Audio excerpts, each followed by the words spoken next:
YouTubers, Mike Martins here, Mike Martins channel. Man who made $6.67 million flipping Burnaby low rises ordered to pay retailer $1.15 million. That was posted today. So, guy flipping low rises is not paying his realtor, is a bad man.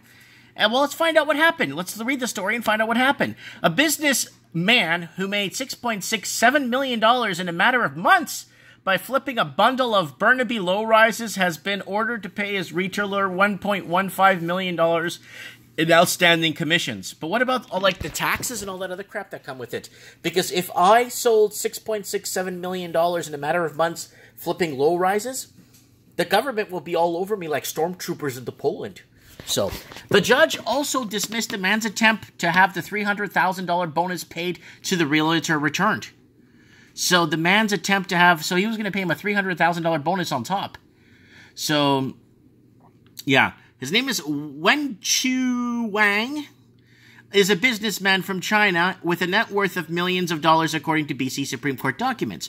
He got involved in a local real estate market shortly after his first visit to Canada in 2014, soon learning about the concept of land assembly, the packaging of several properties together for development.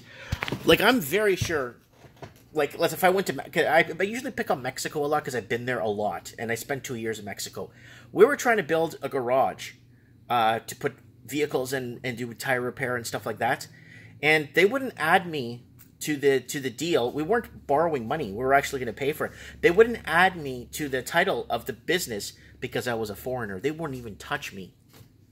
And if they found that I was getting paid illegally in Mexico, they'd throw me in jail or put me into some sort of a camp for a few weeks until they deported me. So I'm not picking on Mexico, please. I like Mexico. I lived there for 2 years. I speak Mexican and everything.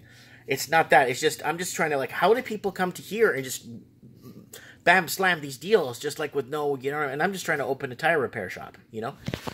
By November 2015, Wang has secured accept offers on adjacent low-rise apartments. Here's a bunch of numbers and addresses for $33.3 million with the help from a retailer and her father, president of Vancouver Home Park Realty Lots. According to the evidence presented at a civil trial earlier this year, Wang has signed an exclusive listing agreement with the Zhaos, agreed to pay them $300,000 for assembling the properties under his control. Without telling the Zhaos, however, Wang then began working with another agent, Robin Fu, and signed over the properties a few months later to the buyer for $40 million, earning $6.6 million in the assessment fees from the purchase from the transfer to the rights. The Zhaos said they felt betrayed. Then they found out that Wang was working for Fu. Sounds like a kung fu movie, actually. Mr. Wang said that this is not his view, states the ruling Wednesday by BC Supreme Court's Justice Ward Branch. Raymond Zhao testified in his impression of Wang wanted the various real estate agents to simply work out the commission's issues between themselves. Yeah, this is a civil matter, guys. This should not. This is a civil matter. Meanwhile, including in the paperwork Wang signed to dispose of the properties was a documented deducting $300,000 from his proceeds to Zhao's bonuses. Wang said he didn't realize the deduction had been made until he picked up his check the following day. When Raymond Zhao called him later that same day to press him about the exclusive listing agreement, Zhao said Wang told him to forget about it or he would sue him over the $300,000. Wang then posted a general message in a group chat about potential realtor fraud and threatened to release the name of the realtor in 1 week. He also made contact with journalists and story published about Zhao's alleged misconduct. Wang then filed a lawsuit for the return of $300,000 in July 5th, 2016, putting himself forward as a Chinese newcomer who could not understand, read, or speak English. He claimed that Zhao's had a breach of fiduciary duty and taken advantage of him, getting him to sign bonus agreements with false pretenses. The judge didn't buy it. I find that Mr. Wang was not a babe in the woods, he stated. He is a sophisticated businessman used to driving hard bargains and playing people off each other. Branch noted that Wang's claim he had put his faith and the trust in the Zhaos was contradicted by evidence he had consulted a number of other people for supplementary advice or second opinions. Branch also said he alleged $300,000 fraud would have been too poorly executed to be believable, and that it made little sense for the Zhaos to perpetuate a fraud that would almost certainly have been immediately revealed. There is no evidence of the intention of the flee the country so they could retain the benefits such as a bald fraud. $300,000 would not have sustained the two of them for long in any event, Branch said.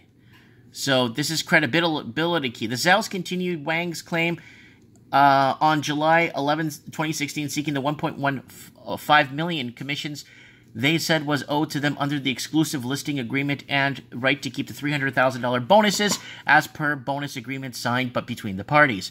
Branch said Wang and Zhaos were in separate eventuary universes when it came to the facts of the case, and the claims ultimately came down to credibility. In the end, he ruled that the Zhaos were more credible than the Wang and their allegations more consistent with the documentary record and the evidence of independent witnesses. Branch dismissed Wang's claim and ruled Zhao the $1.15 million in outstanding commissions. So, new development. The low rises of the Surex properties, meanwhile, have since been demolished to make way for a new 47-story mixed tower and 14-story non-market rental apartment building. The developer, Third Properties, is working on a partnership with the province of the city of Burnaby and the New Vista Society on the non-market rental party of the project. Let me know what you guys think in the comments below. There's so much now stuff surfacing and commissions unpaid and this unpaid and people walking away from deals, and it's just, how do people come in and just walk in and pull these kind of deals? You know what I'm saying? Which is not, I mean, I do that all the time. I walk in, pick up a few stocks, and some of them skyrocket to the moon, and I walk away really, really clean. You know what I'm saying? Pay my taxes, of course. But how do people just do that on foreign soil? I mean, if I tried doing it in Mexico, where we're trying to open, like I said, a couple of bays, a couple of shops, because my friend had a gas station where we're going to build a thing. But I wanted to buy the land and I wanted to own the garage. That's what the deal was, right? And the Mexican thing was like, this guy can't even sit in the room with us this time. This guy is not, he's a foreigner. He can't own, he can't do anything here. And it's like, wow. And if I made money with a car repair, for example, if I made money off it and I got paid, they could actually imprison me. So I'm just kind of wondering how it works. Like, who would take in, like, where do Canadians go when they got to go somewhere else when it gets too expensive in their own country? When Australia gets too expensive, where do Australians go? They can't go to New Zealand, it's too expensive there. I mean, they can't go to the UK, it's too expensive there. So I'm just wondering where people are welcome. You know, if they're not welcome, if they can afford to live in their own countries. That's the question. Let me know what you guys think in the comments below. Thanks for watching, and don't forget to hit the subscribe button. Comment below, who is right and wrong in this story? You know?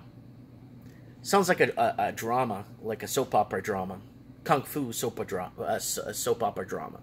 Let me know, comment below. Thanks for watching.